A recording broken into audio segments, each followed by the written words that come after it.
नमस्कार फ्रेंड्स, मैं अद्वितीय ज्ञान मस्ती में मनोज कुमार सिंह आप सभी मित्रों का स्वागत करता हूं। आज फ्रेंड्स हम पढ़ेंगे चतुर्भुज। आज हम देखेंगे चतुर्भुज। क्लियर? चतुर्भुज की पहचान क्या है? चार भुजाओं से घिरी हुई आकृति को चतुर्भुज बोलते हैं। मीन्स बने चार भुजा होनी चाहिए। क्लियर? ठीक है, एक यह हो गया, एक यह हुआ, एक दो भुजा, तीन भुजा, चार भुजा। ठीक है, इसमें चार भुजा होना जरूरी है। चार भुजाओं से घिरी हुई आकृति को क्या बोलते हैं? चतुर्भुज बोलते हैं। उत्तर प्रदेश लेखपाल में जो सिलेबस में दिया है फ्रेंड्स, वह हमको जो पढ़ना है समचतुर्भुज देखना है।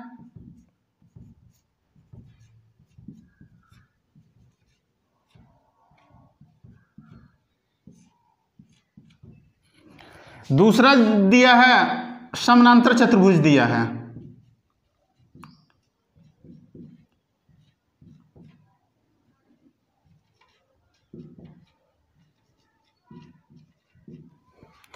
और तीसरा जो सिलेबस में दिया है फ्रेंड्स, वह दिया समलंब चतुर्भुज।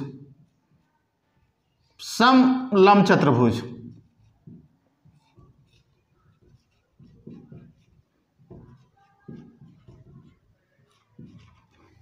क्लियर? अब देखिए, समचतुर्भुज किसे बोलते हैं, समानांतर चतुर्भुज किसे कहते हैं और समलंब चतुर्भुज किसे कहते हैं, इसकी पहचान क्या है? देखिए, समचतुर्भुज हम उसे कहते हैं जिसकी सभी भुजाएं आपस में बराबर होती हैं। क्लियर? समानांतर चतुर्भुज सम्मुख भुजाएं आपस में पैरेलल चलती हैं, जो आपस में कभी मिलती नहीं हैं, उसको हम समानांतर चतुर्भुज बोलते हैं। और समलंब चतुर्भुज किसे बोलते हैं? दो भुजाएं इसमें समानांतर होती हैं, दो भुजाएं इसमें असमानांतर होती हैं। क्लियर? इसको हम मित्र एग्जाम्पल के माध्यम से समझते हैं। वर्ग को फ्रेंड्स, वर्ग को हम समचतुर्भुज में रख सकते हैं। वर्ग को इसलिए समचतुर्भुज में रख सकते हैं, इसलिए वर्ग जो है समचतुर्भुज होता है क्योंकि इसकी सभी भुजाएं आपस में बराबर होती हैं। क्लियर? समानांतर चतुर्भुज में क्या रख सकते हैं? वर्ग और आयत दोनों को रख सकते हैं।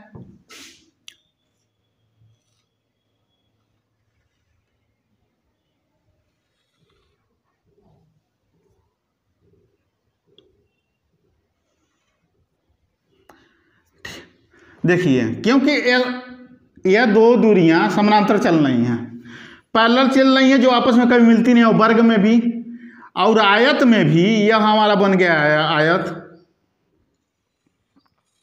तो आयत में भी यह दूरियां क्या हो गई हैं? दो दूरियां पैरेलल चल रही हैं। ठीक है, यह आपस में कभी मिलती नहीं है, कभी भी। इसको यदि हम बढ़ाते चले जाएं, यह कभी भी आपस में मिलेंगी नहीं। ठीक है, इसकी पहचान क्या है? दो पैरेलल दूरियां आपस में जो है समानांतर दूरी पे चलती हैं, जो आपस में कभी मिलती नहीं है, उसको हम क्या बोलते हैं? समानांतर। इसीलिए वर्ग और आयत ये हमारा दोनों क्या हुआ? समानांतर चतुर्भुज में आ गया। अब बात करते हैं समलंब चतुर्भुज की पहचान क्या है। क्लियर? समलंब चतुर्भुज हम उसे बोलते हैं दो समानांतर भुजाएं होती हैं, दो असमानांतर भुजाएं होती हैं। फ्रेंड्स, यह दो भुजाएं हैं। क्लियर? इसको हमने मान लिया ए, इसको मान लिया बी, इसको मान लिया सी, इसको मान लिया डी। क्लियर? अब देखिए, यदि हम इसको बढ़ाते हैं, इसको हम बढ़ाते हैं, तो एक ऐसा पॉइंट आएगा दोनों आपस में मिल जाती हैं। तो दो रेखाएं जो असमानांतर चल रही हैं, असमानांतर मीन्स मैंने क्या होता है कि ऐसा पॉइंट आएगा जो दोनों रेखाएं आपस में एक दूसरे को काट देंगी। तो दो रेखाएं क्या होती हैं? असमानांतर चल रही हैं, और दो रेखाएं समानांतर चल रही हैं। अब इस दो रेखा को यदि हम लेते हैं, देखिए यह समानांतर चल रही है, यह जो है कि इसको आगे बढ़ाते चले जाएं, यह रेखाएं आपस में कभी काटती नहीं है। तो इसमें क्या हो गया? समलंब चतुर्भुज। दो समानांतर रेखाएं, इसमें दो समानांतर रेखाएं होती हैं, दो असमानांतर रेखाएं होती हैं। समलंब चतुर्भुज की यही पहचान है। क्लियर। अब हम बात करते हैं फ्रेंड्स समचतुर्भुज की।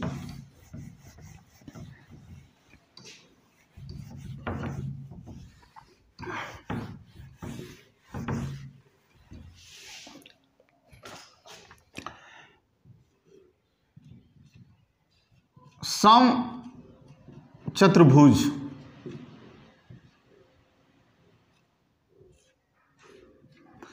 सम मीन्स मैंने होता बराबर, जिसकी सभी भुजाएं आपस में बराबर हो। ठीक है, एक दूसरे को जो है समद्विभाजित करें।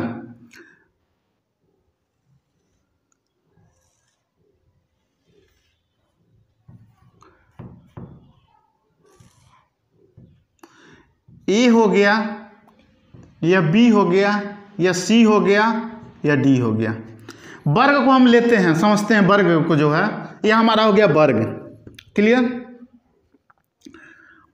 वर्ग को हम यदि इसको इन दोनों रेखाओं के यदि ऐसे खींच लें तो यह हमारा हो जाता है समचतुर्भुज बन जाता है। अब इसको हम यदि ऐसे खींच लें, यहां देखिए,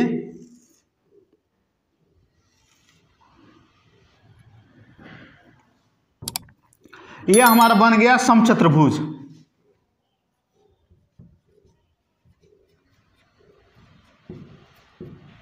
क्लियर। यह वर्ग चतुर्भुज है, वर्ग समचतुर्भुज हो गया, यह हमारा बन गया केवल समचतुर्भुज। अब देखिए वर्ग चतुर्भुज में समचतुर्भुज में अंतर क्या है, वर्ग समचतुर्भुज में अब समचतुर्भुज में अंतर क्या है। देखिए इन दोनों में क्या होता है कि दोनों में सभी रेखाएं आपस में क्या बराबर होती हैं। जो यह रेखा, यह भुजा और यह भुजा ये आपस में क्या बराबर होंगी। समचतुर्भुज में भी ये दोनों बराबर होती हैं,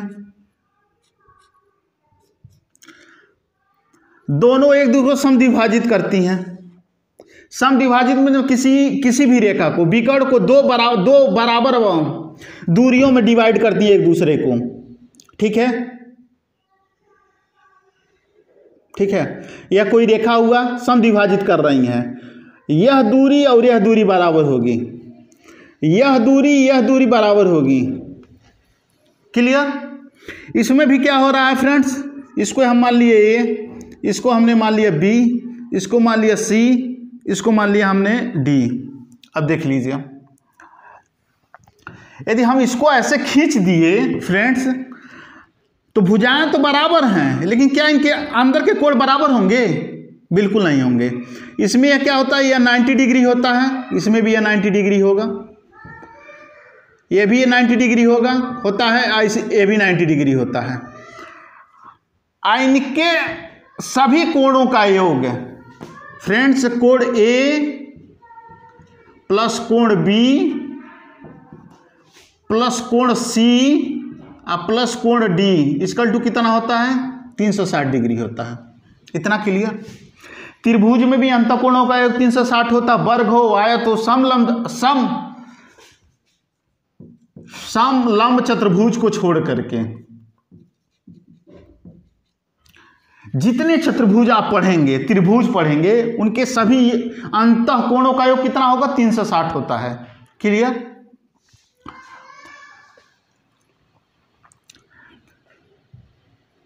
चूंकि ये 90 डिग्री है तो ये जो अंदर के जो त्रिभुज है ये भी आपस में चारों बराबर होते हैं। क्लियर। यदि इस भुजा को हमने ए मान लिया तो ये भी हमारा ए हो जाएगा, ये भी हमारा ए हो जाएगा, ये भी हमारा ए हो जाएगा। क्लियर। इसको भी मैंने ए मान लिया, इसको भी मैंने ए मान लिया, इसको मैंने ए मान लिया, इसको मैंने ए मान लिया। क्लियर। जब इसको मैंने खींचा, वर्ग को मैंने खींच लिया, वो समचतुर्भुज बन गया। तो भुजा तो यह बराबर हैं, लेकिन कोण अंदर के आपस में बराबर नहीं होंगे। यह हमारा हो गया विकर्ण, यह हो गया विकर्ण। यह विकर्ण देखिए, इसमें विकर्ण क्या होते हैं, सब बराबर होते हैं। जो विकर्ण का मान इस विकर्ण का मान आएगा वही इस विकर्ण का मान आता है, लेकिन इसमें नहीं। इस विकर्ण को हम D1 मानते हैं और इस विकर्ण को हमने मान लिया D2। इसमें हमने इस विकर्ण को मान लिया D1 और इस विकर्ण को हमने मान लिया D2। तो वर्ग समचतुर्भुज में क्या होता है, D1 इक्वल टू D2 होता है। जो d1 का मान होगा वही d2 का मान होगा। मान ली इसका विकर्ण, इस विकर्ण का मान 5 है तो इसका भी 5 होगा, तो d1 इक्वल टू dt हो गया। लेकिन इसमें नहीं, इसमें d1 equal to not d2। यदि यह 5 है यह मान, तो जरूरी नहीं है कि यह 5 हो। क्लियर? यह आपस में विकर्ण आपस में क्या होते हैं, बराबर नहीं होते हैं। इतना क्लियर? लेकिन यह दूरी मान लीजिए, यह दूरी 10 सेंटीमीटर दिया हो, यह विकर्ण की दूरी 10 सेंटीमीटर दिया हो, तो यह जो है दो बराबर भागों में समद्विभाजित करते हैं। मीन्स में यह होता है कि यह जो दूरी रहेगी वही यह दूरी रहेगी। क्लियर? इसको यदि हमने मान लिया a, यदि इस दूरी को हमने मान लिया b, तो इसमें क्या हो जाएगा, a इक्वल टू b हो जाता है। इसमें भी होता है, मान लीजिए यह टोटल दूरी 10 है, तो यह 5 होगा तो यह भी 5 होगा। क्लियर? इतना तो a इक्वल टू इसमें b होता है। इतना क्लियर?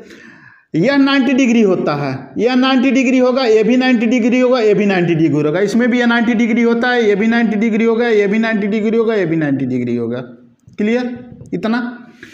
अब देखिए, जब हमने इसको वर्ग को ऐसे खींच लिया, समचतुर्भुज यह हमारा बन गया, यह जो 90 डिग्री है, यह 90 डिग्री है तो जरूरी नहीं है कि 90 डिग्री होगा, यह कोई जरूरी नहीं है 90 डिग्री हो, या कोई जरूरी नहीं है 90 डिग्री हो। लेकिन एक चीज इसमें होता है कि बी और सी दोनों कोणों का योग कितना होता है, 180 होता है। तो मीन्स मैंने यह होता है कि दो लगातार, क्या फ्रेंड्स, दो लगातार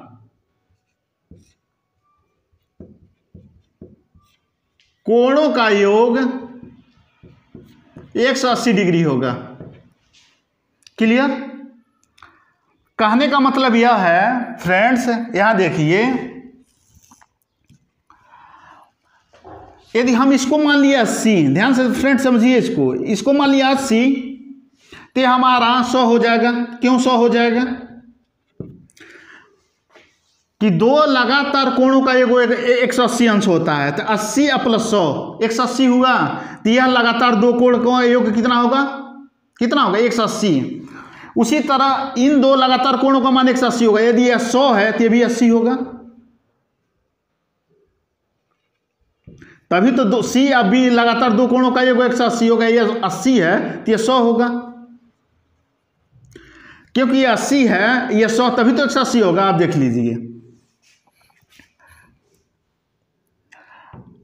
बी सी, यह दो कोणों का योग 180, इस दोनों कोणों का योग 180 हो गया, ये दो कोणों का योग होता है। लेकिन इसमें ए का ए का जो कोण का मान जो रहेगा वही सी का रहता है। ये आमने सामने के कोण क्या होते हैं, आपस में बराबर होते हैं। जो कोण का मान यह रहेगा वही कोण का मान यह रहेगा। इतना क्लियर? इसमें क्या होता है, सभी कोणों का मान क्या होता है, 90 डिग्री होता है, न कम न ज़्यादा वर्ग में। इतना क्लियर? अब फ्रेंड्स हम समझते हैं, यदि इसको हमने मान लिया तो इसका हम वर्ग का यदि हमको परिमाप निकालना हो तो क्या, ए हमारा ए हो गया, तो ये भी ए हो गया, तो लंबाई गुणे चौड़ाई हो गया। अब देखिए, हमने आपको बताया था पिछले क्लास में कि क्षेत्रफल क्या होता, वर्ग क्या होता। देखिए फ्रेंड्स, यह अंदर का एरिया को हम क्षेत्रफल बोलते हैं। अब परिमाप इस वाले एरिया को और यह एरिया, चारों एरिया यदि आपस में हम जोड़ दें तो हमारा परिमाप निकल जाता है। तो परिमाप निकालना हो तो हमारे क्या होते हैं, यह एरिया आपस में जुड़ जाएंगे, तो आपके हो गए 4a। हमने ए को भुजा माना है, तो हमारा क्या हो गया, 4 इंटू भुजा हो गया। तो परिमाप हमारा क्या निकल गया, वर्ग का परिमाप निकल गया हमारा 4 इंटू भुजा। क्लियर? क्षेत्रफल यदि हमारा निकालना हो वर्ग का, फ्रेंड्स, यदि वर्ग का क्षेत्रफल हमको निकालना हो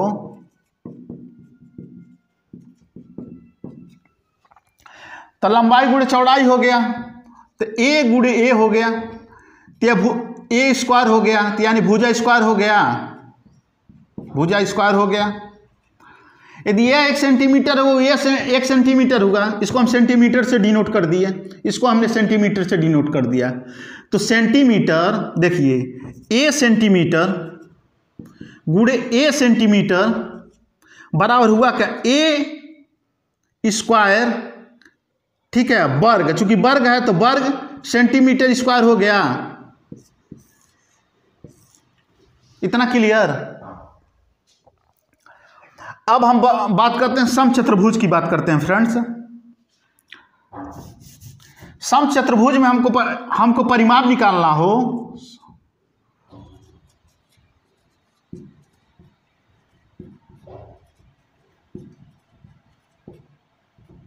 समचतुर्भुज का परिमाप क्या हो जाएगा। देखिए मैंने आपको क्या बताया, त्रिभुज हो, आयत हो, वर्ग हो, सभी में क्या होते हैं, यह डिस्टेंस आपस में हम जोड़ देते हैं। क्लियर। तो इसमें वही प्रोसेस हम करते हैं। देख लीजिए फ्रेंड्स, तो इसमें हो क्या जाएगा, हो जाएगा AB plus BC equal to ABCD, AB plus BC plus DC और प्लस DA। क्लियर। यह हमारा समचतुर्भुज का क्या हो गया, यह हमारा, यहां देख लीजिए AB plus BC plus DC plus DA। यदि हमने इसको A मान लिया तो A plus A plus A plus A equal to 4 होगा, और ये को हमने भुजा मान लिया तो 4 भुजा हो गया।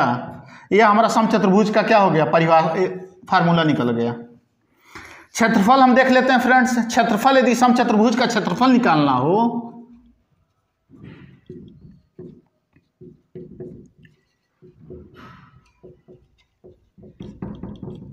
देखिए इस वाले एरिया का, यह एरिया दोनों, यदि दोनों का हम गुणा कर दें तो टोटल का हमारा क्या हो जाएगा, निकल जाएगा। तो क्षेत्रफल क्या हो जाएगा, क्षेत्रफल हमारा हो जाएगा विकर्णों का गुणनफल, विकर्ण का गुणनफल बटा 2। इतना क्लियर। अब विकर्ण का गुणनफल क्या फ्रेंड हो गया, विकर्ण का गुणनफल देख लीजिए फ्रेंड्स। अब देख लीजिए, यहां देख लीजिए क्षेत्रफल हमारा, क्षेत्रफल विकर्ण का हो गया फ्रेंड्स। यहां देख लीजिए क्षेत्रफल हमारा हो गया, देखिए यह DB गुणे, और ये क्या होगा गुणे AC बाई 2। यह हमारा समचतुर्भुज का फार्मूला हो गया। समचतुर्भुज का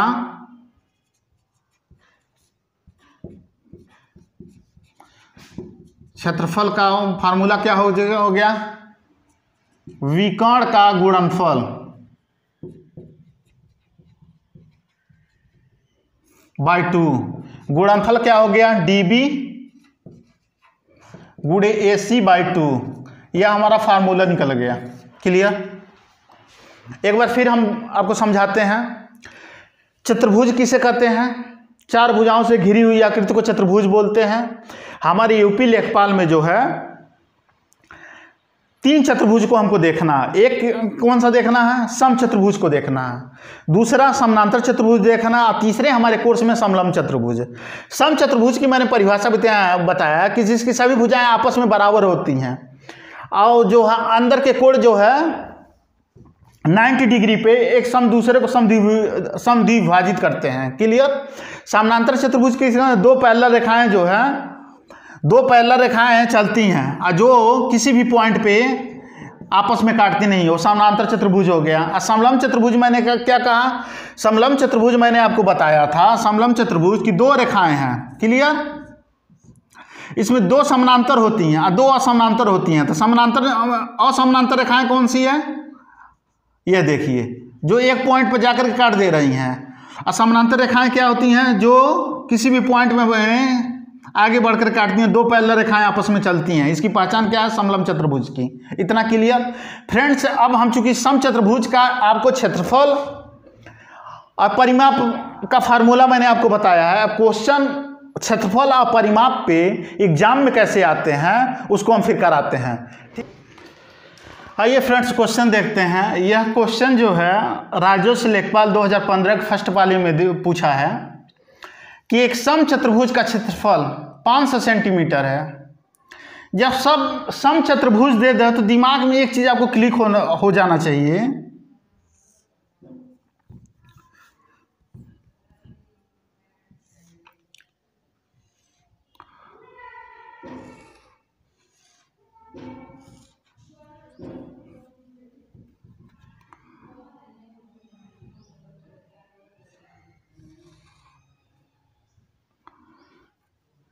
एक चीज क्या क्लिक हो जाना चाहिए कि सम कह रहा था सभी जो है यह एंगल आपस में क्या होंगे, बराबर होंगे।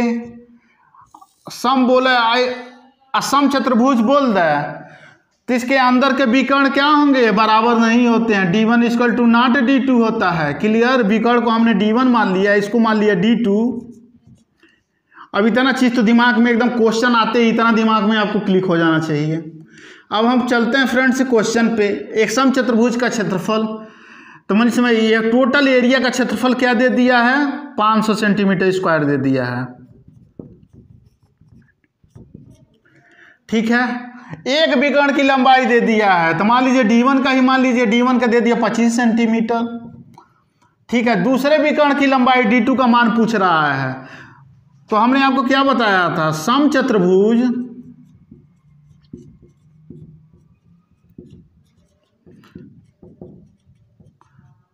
क्षेत्रफल क्या होता है, 1/2। ठीक है, विकर्णों का गुणनफल, तो विकर्ण मीन्स हमने गुणनफल क्या होगा, D1 इंटू D2, यही ना हुआ। असम चतुर्भुज का क्षेत्रफल दे दिया 500, यहाँ हमने रख लिया 500। ठीक है, 1/2, D1 हमारा कितना आ गया है, D1 25 और D2 का मान पूछ रहा है। ठीक है, यहाँ गुणा हुआ तो ये आपका हो गया 1000। आइए 25 इंटू D2 इधर हो गया तो 1000/25, 25 चौको 100 यानी 40, ये आपका हो गया 40 सेंटीमीटर। क्लियर, यदि आप कंसेप्ट बेस को लेकर के आप चलोगे तो क्वेश्चन गलत नहीं होंगे। फिर हम अगला हेलो फ्रेंड्स, आइए हम देखते हैं क्वेश्चन। एक यह क्वेश्चन दिया है SSC FCI 2012 और 2016 में क्वेश्चन पूछा है कि एक सम चतुर्भुज का विकर्ण 16 सेंटीमीटर 12 सेंटीमीटर, उस सम चतुर्भुज का क्षेत्रफल कितना होगा। हमने जो है बना लिया है एक सम चतुर्भुज।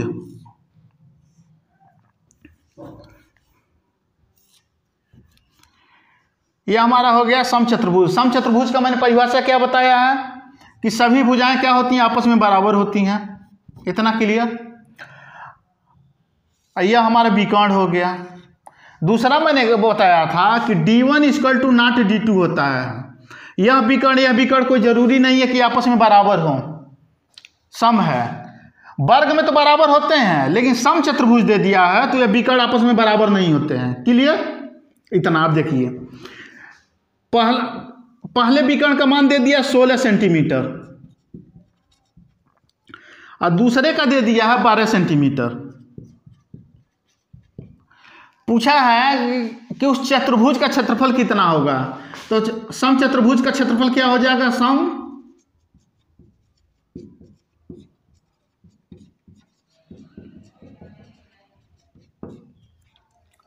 होता है फार्मूला 1/2 विकर्ण का गुणनफल। यहां देखिए 1/2 हो गया।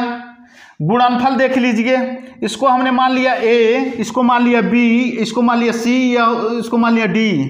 तो दो गुणनफल है AC इंटू BC, तो हमारा हो गया AC इंटू BC। AC का हमने मान लिया D1 और BC को मान लिया D2। तो 1/2 और D1 का मान कितना दिया है, इंटू 16 इंटू 12। D2 का हमारा दिया 8 हो गया। 12 96 वर्ग सेंटीमीटर आ गया। आंसर हो गया 96 वर्ग सेंटीमीटर। इतना क्लियर। इसमें सीधा सीधा फार्मूले पर पुटअप करना था।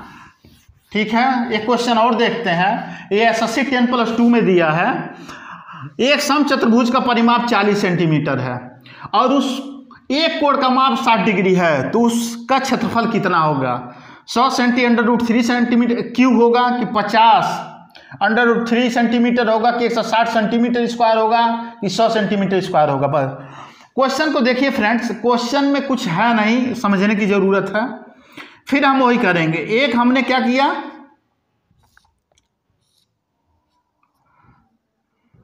हमने एक समचतुर्भुज बना लिया, क्लियर। इसको हमने मान लिया ए, इसको मान लिया बी, इसको मान लिया सी, इसको मान लिया डी, ठीक है।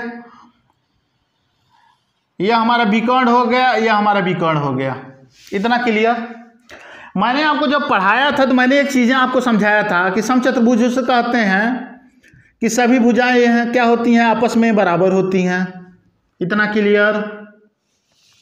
और दूसरा मैंने बताया था त्रिभुज हो, आयत हो, वर्ग हो, कि अंदर वाली दूरी को हम क्या कहते हैं, क्षेत्रफल। इसी वाले एरिया को, अंदर वाले एरिया को हम क्या बोलते हैं, क्षेत्रफल बोलते हैं। बाहर वाले डिस्टेंस को यदि हम जोड़ देते हैं तो त्रिभुज हो, आयत हो, वर्ग हो, उसका परिमाप निकल जाता है। तो चतुर्भुज का क्या दे दिया, इस वाले सब एरियो का क्या दे दिया, परिमाप हमारा दे दिया है, इसका परिमाप दे दिया है 40, ठीक है। तो एक भुजे का परिमाप क्या होगा, तो देख लीजिए परिमाप ये 40 कैसे दिया है मेरे फ्रेंड्स। 4 भुजा है ना, 1 2 3 4, तो 4 से हमने डिवाइड कर दिया, 4 से डिवाइड कर दिया तो यह होगा 10 सेंटीमीटर। तो हमारे एक भुजे का परिमाप एक भुजा कितना हो गया, होगा 10 सेंटीमीटर, क्लियर। मान लीजिए परिमाप मैंने क्या कहा है, यह एरिया यह एरिया यह एरिया यह एरिया जो है जुड़ जाता है, वही हमारा परिमाप हो जाता है। तो मान लीजिए 10 सेंटीमीटर रहा होगा, ये 10 सेंटीमीटर रहा होगा, ये 10 सेंटीमीटर रहा होगा, ये 10 सेंटीमीटर, 10 10 10 10, ये चारों जुड़ गया हो गया 40, ठीक है, इतना क्लियर। अब देखिए आगे, देखिए क्या कह रहा है, एक कोण का माप 60 डिग्री दिया हो, इसका माप दे दिया, कोई भी एक कोण, इसको मान लिया 60 डिग्री दे दिया हो, ठीक है। मैंने कहा कि समचतुर्भुज देता है तो भुजाएं तो आपस में बराबर होंगी, लेकिन कोई जरूरी नहीं है कि यह 90 डिग्री या 90 डिग्री या 90 डिग्री होता है। समचतुर्भुज में एक कंडीशन इसमें होता है कि 2 लगातार कोणों का, मैंने आपको पढ़ाया था, 2 लगातार कोणों का योग 180 डिग्री होगा। यदि इसका 60 मान दिया है तो इसका जाहिर सी बात होगा कि 120 होगा कि नहीं होगा। क्यों होगा, क्योंकि आपको पता है कि 2 लगातार कोणों का योग कितना होता है, 180 होता है। तो देखिए बी या सी, 60 यह है, 120 है, तभी तो दोनों कोणों का योग, 2 लगातार कोणों का योग कितना हो गया, 180 हो गया। यदि यह 120 है तो यह 60 होगा, यह 60 डिग्री हुआ, क्योंकि तभी तो 2 लगातार कोणों का योग 120 प्लस 60 इक्वल टू 180 हो गया। यह 120 होगा, 60 प्लस 60 120। देखिए अब देखिए जो मान बी का होगा वही मान डी का होगा कि नहीं होगा। यदि इस एरिया का जो मान निकलेगा वही इस एरिया का मान निकलेगा, इतना क्लियर। इसका यदि हम मान निकाल दें इस त्रिभुज का तो ही हमारा यह त्रिभुज होगा। यह दोनों यदि जोड़ दिया जाए तो हमारा उसका क्षेत्रफल निकल जाएगा। देखिए यहाँ से ध्यान से, अब त्रिभुज हमने क्या किया, त्रिभुज ए बी और सी, ठीक है, का क्षेत्रफल क्या हो जाएगा, 1/2 हो जाएगा, ठीक है। अब यह हो गया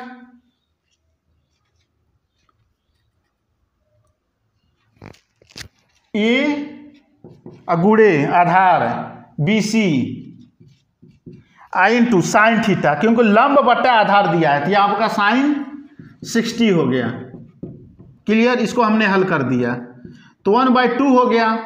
AB का मान हमको पता है 10 दिया है, BC का भी मान हमको पता है 10 है, साइन थीटा का मान होता है 3√3/2, यह 2 से यह 5 हो गया और 10 में गुणा हुआ तो यह आपका 50 √3/2, तो 2 से यह हो गया 25, आपका हो गया 25 √3 हो गया। इतने का मान, इस वाले का मान कितना आ गया हमारा 25 √3, ये आधे का मान इतना 25 √3 होगा तो इसका भी मान उतना ही होगा 25 √3। यदि इस वाले एरिया को इस वाले एरिया को जोड़ जाएगा तो पूरा का क्षेत्रफल निकल जाएगा। तो यह 25 √3 बट्टा प्लस 25√3, यह दोनों मिल गया तो यह 50 हो गया, सजाती जुड़ गया √3 आ गया सेंटीमीटर। क्लियर, यह हमारा आंसर हो गया है बी। समझ में आया कि नहीं आया? बेसिक यदि आपका क्लियर है तो कोई किसी तरह भी क्वेश्चन यदि घुमा करके देता है तो क्वेश्चन आप कर जाएंगे। ठीक है, हम एक बार और देखिए, इस क्वेश्चन को थोड़ा सा क्या घुमा दिया है, फिर ऊपर से उड़ जाता है लड़कों का। एक समचतुर्भुज दे दिया हमने, एक समचतुर्भुज बना दिया। मैंने जब आपको पढ़ाया था, तो कंसेप्ट आपको ध्यान में रखना है। मैंने क्या कहा था, समचतुर्भुज दिया। यदि वर्ग चतुर्भुज दिया हो तो वर्ग चतुर्भुज में क्या होता है, वर्ग चतुर्भुज में मैंने फ्रेंड्स बताया था आपको, वर्ग चतुर्भुज में क्या होता है, यह मान 90 डिग्री होता है, यह भी 90 डिग्री होगा, यह भी 90 डिग्री होगा, यह भी 90 डिग्री होगा। क्लियर, और यह अंदर के ये सभी त्रिभुज के मान आपस में बराबर होंगे। यह डिस्टेंस, यह डिस्टेंस, यह डिस्टेंस, यह डिस्टेंस सब आपस में बराबर होंगे। क्लियर, और दो लगातार कोणों का योग 180 होगा, इसमें भी होता है, लेकिन यह 90 अंश ही होता है, यह 90 अंश, न कम न ज्यादा। क्लियर, लेकिन हमने आपको बताया था फ्रेंड्स, यही यदि क्वेश्चन में समचतुर्भुज दे दिया हो, यानी वर्ग को खींच दिया हो, यह हमारा समचतुर्भुज दे दिया हो। क्लियर, यह हमारा समचतुर्भुज है। ठीक है, यह तो बराबर होता है समचतुर्भुज में, भुजाएं आपस में बराबर होती हैं, लेकिन यह विकर्ण आपस में क्या होती हैं, बराबर नहीं होती हैं। पहला कंडीशन, D1 = not D2, लेकिन वर्ग में क्या होता है, D1 = D2 होता है। क्लियर, इसको मान लिया A, इसको मान लिया B, इसको मान लिया C, इसको मान लिया D। क्लियर, किया इसमें दिया है कि एक का मान 60 डिग्री दे दिया, इसका 60 डिग्री दे दिया। मैंने आपको बताया तो समचतुर्भुज का है। ठीक है, जब समचतुर्भुज कहता है तो यह खिंचाव होता है, तो भुजाएं तो आपस में बराबर होती हैं, लेकिन अंदर का यह कोण 90 डिग्री नहीं होता है, यह कम बेसी, अंदर के कोण कम बेसी होता है। यदि यह 60 दिया है तो हमको पता कि दो लगातार कोणों का योग 180 होता है। यदि 60 दिया है, देखिएगा फ्रेंड्स, इसको समझिए, यहाँ 60 है, यदि इसका मान 60 दिया है तो इसका 120 होगा। 120 क्यों होगा? कुछ स्टूडेंट्स पूछ रहे हैं सर 120 क्यों आपने कर दिया? मैंने बेटा इसलिए 120 कर दिया क्योंकि इसका और इसका योग, मैंने दो लगातार कोणों का योग, मैंने क्या आपको बताया था कि दो लगातार कोणों का योग कितना फ्रेंड्स होता है, 180 डिग्री होता है। क्लियर, तो ये 60 होगा तो 120 होगा, तभी तो दोनों दो लगातार कोणों का योग 180 हो गया। और ये फिर दो लगातार कोणों का योग देखिए, यदि 120 है तो ये 60 रहा होगा, तभी तो ये दोनों मिलकर के 180 होगा। ये 160 है तो 120 है। अब किसी तरह दो लगातार किसी भी तरह आप लेंगे तो वो 180 आएगा। अब देख लीजिए, ये 60, 160, 120, ये दो लगातार कोणों का 120। अब सी या डी को ले लीजिए, 120, 160, 180 हो गया। डी और ए को ले लीजिए, 60, 120, हर तरह से। लेकिन एक क्या है, एक निष्कर्ष निकला, एक निष्कर्ष यह निकला कि यह जो 60 अंश का जो मान होगा वही 60 अंश का मान होगा। इस त्रिभुज का जो सामने वाले का मान होगा उसके सामने वाले त्रिभुज का भी मान वही होगा। क्लियर, इतना क्लियर। अब फ्रेंड्स हमने क्या किया, इस वाले त्रिभुज के एरिया का हमने मान निकाल लिया। वह हमारा मान कितना आया फ्रेंड्स, वह हमारा मान आया 25√3।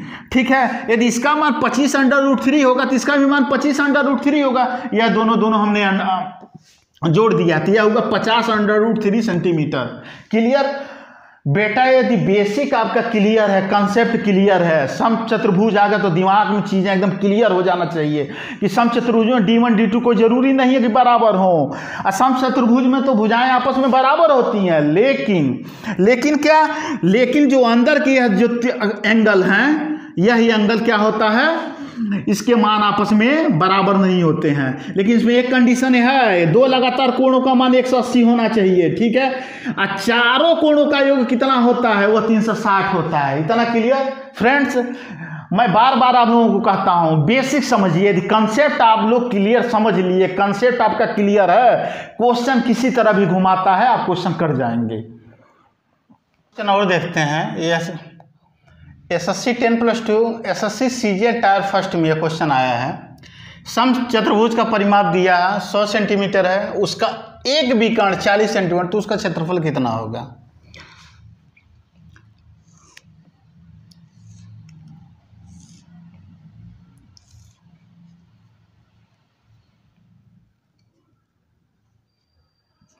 ए हो गया, बी हो गया, सी हो गया, डी हो गया। समचतुर्भुज में फिर मैंने बताया भुजाएं आपस में बराबर होती हैं। सभी भुजाएं आपस में बराबर होती हैं, ठीक है। कह रहा है कि समचतुर्भुज का परिमाप 100 है, तो परिमाप 100 है तो जाहिर सी बात है कि 100 है तो 4 से भाग दे दिया हमने,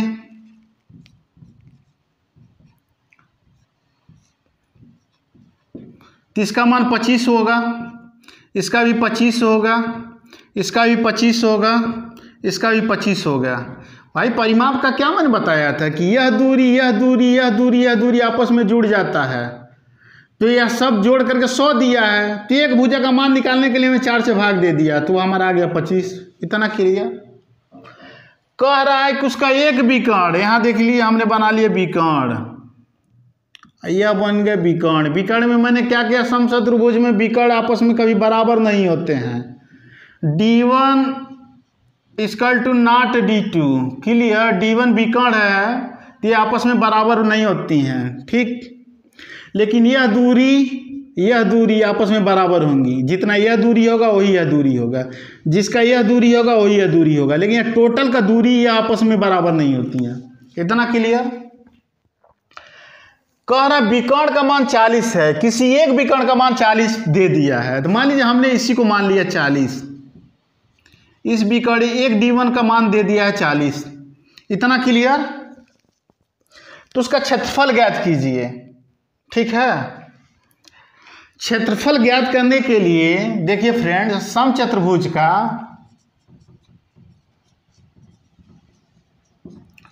क्षेत्रफल क्या होता है, 1/2 होता है। अब विकर्णों का गुणनफल होना चाहिए, दोनों विकर्णों का यदि मान हमको पता चल जाए,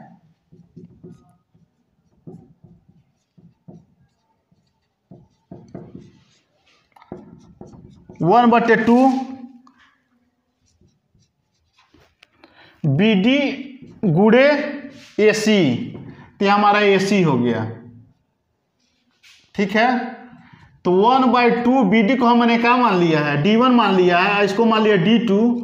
D1 1/2 D1 का मान दे दिया है 40,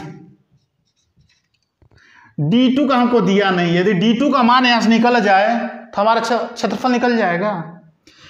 अब D2 का मान निकालने के लिए समझिए फ्रेंड, हमने आपको बताया यह 90 डिग्री होता है, यह 90 डिग्री होता है, यह 90 डिग्री होता है, यह 90, सब 90 डिग्री, सब मिलेगा 360 होता है।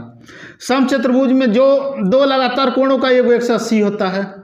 इतना क्लियर। अब देखिए D1 को ले लीजिए, यदि इस विकर्ण का मान 40 दिया है तो मीन्स मान यह होता है यह 20 होगा, यह 20 होगा।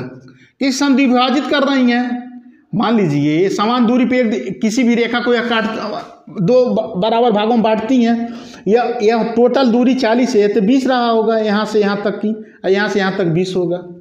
क्लियर। अब देखिए इसका यदि हम मान पता कर लें, इस विकर्ण का मान यदि हमको मालूम हो जाए तो फार्मूले में पुटअप कर देंगे, निकल जाएगा। इसका मान निकालने के लिए फ्रेंड्स ध्यान से देखिएगा, ये यदि हमारा 90 डिग्री है, इसको ले लीजिए, ये हमारा 90 डिग्री है। क्लियर। तो 90 डिग्री के सामने वाले को हम क्या बोलते हैं, मैंने कहा कि कोई भी 90 डिग्री दिया हो, यहाँ समझ लीजिए एक सेकेंड, यहाँ पे 90 डिग्री वाले, 90 डिग्री वाले सामने का एंगल को हम कर्ण कहते हैं। इतना क्लियर है कि नहीं है, कहीं भी 90 डिग्री है तो उसके सामने वाले को हम क्या बोलते हैं, कर्ण बोलता है। सामने वाली रेखा को क्या होती है, वो कर्ण होती है। इतना क्लियर। यह हमारा 90 डिग्री है, क्लियर, यह 90 डिग्री है, कोई भी ले लीजिए, इसको हम ले रहे हैं। यदि यह बेटा 90 डिग्री है तो कर्ण हमारा यह हो गया। क्लियर। कर्ण जब होगा तो लंब यह हो जाएगा, आधार यह हो जाएगा। अब यहाँ पाइथागोरस पर में हम लगा दिए कर्ण का वर्ग, लंब का वर्ग और प्लस आधार का वर्ग। कर्ण का हम 25 में 25 का मल्टीप्लाई कर दिए तो हमारा 625 हो गया। क्लियर। और लंब हमारा दे दिया है, क्लियर, 25। एक सेकेंड, हाँ ठीक है, ठीक है, ठीक है, यह हमारा 25 दे दिया है। क्लियर। ये 25 दे दिया है, लंब यह होगा, आधार यह होगा, इस दोनों वाले को लेकर के चलते हैं। ठीक है, ये कर्ण हो गया, इसका मान हमको निकालना है। ठीक है, आधार का मान हमको पता है, आधार कितना है 20 है, लंब का स्क्वायर हो गया और प्लस हमने आधार को किया तो 20 का मल्टीप्लाई किया तो यह होगा लंब का स्क्वायर हो गया और प्लस यह हमारा हो गया 400 हमने इधर घटाया तो यह हमारा हो गया 225 इंटू लंब स्क्वायर हो गया। ठीक है, अब स्क्वायर हटा तो √2 हो गया तो यह हमारा हो गया 225 का आपका हो जाएगा 15 वर्गमूल हो गया। तो लंब हमारा कितना आ गया, लंब हमारा आ गया 15, यानी यह दूरी 15 हो गई, यह दूरी हमारी कितनी हो गई, यह दूरी 15 हो गई। यह और यह दूरी 15 है तो यह भी 15 होगा, क्योंकि समद्विभाजित कर रहा है। तो 15 15 30, यह 15, यह दूरी 15 निकल गया तो यह भी 15 होगा। तो यह 15 हो गया हमारा 30। ये टोटल दूरी कितना हो गया, BD का टोटल दूरी हमारा आ गया 30, D2 का मान निकल गया 30, यह अपना गुणा कर दिए 20 से, 3 दूना 6, 600 आ गया। ये आपका आंसर आ गया। ये समझ में आई कि बात की नहीं आई? आइए फ्रेंड्स क्वेश्चन देखते हैं। समचतुर्भुज के विकर्ण 12 सेंटीमीटर 16 सेंटीमीटर है, तो उसकी एक भुजा की लंबाई कितनी होगी? देखिए,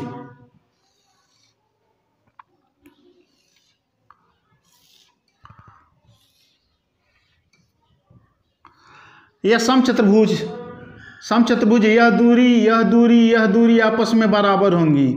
इसको हमने मान लिया A, इसको मान लिया B, इसको मान लिया C, इसको मान लिया D। इतना क्लियर? यह विकर्ण हो गया।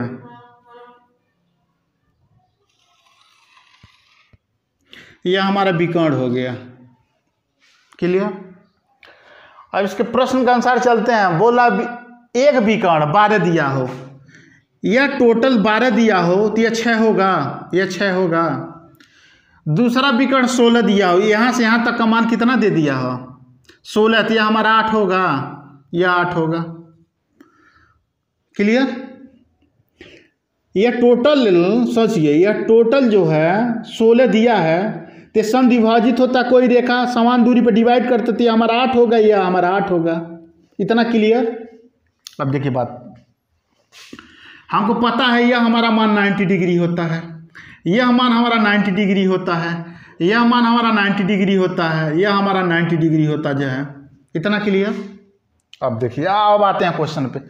कह रहा है कि एक भुजा की लंबाई, कोई भी इसमें एक भुजा की लंबाई हमको ज्ञात करना है। यदि इसका मान निकल जाए या इस भुजा का मान निकालना है या इस भुजा का मान निकालना है तो हमारा आंसर पता चल जाएगा। तो इसका मान निकालने के लिए हम क्या करेंगे, इसका मान निकालने के लिए हम क्या करेंगे? अब यहाँ समझिए, हमने आपको जब पाइथागोरस आपको पढ़ा रहा था तो मैंने कहा 90 डिग्री के सामने वाले को हम कर्ण बोलते हैं। यह 90 डिग्री है तो इसके सामने वाले को हम कर्ण बोलते हैं। तो यह 90 डिग्री हुआ तो यह हमारा कर्ण हुआ, यह रेखा हमारा कर्ण हो गया। यहाँ से यहाँ तक का मान हमको 8 दिया, यहाँ से यहाँ तक का मान दिया, यह हमारा कर्ण हो गया।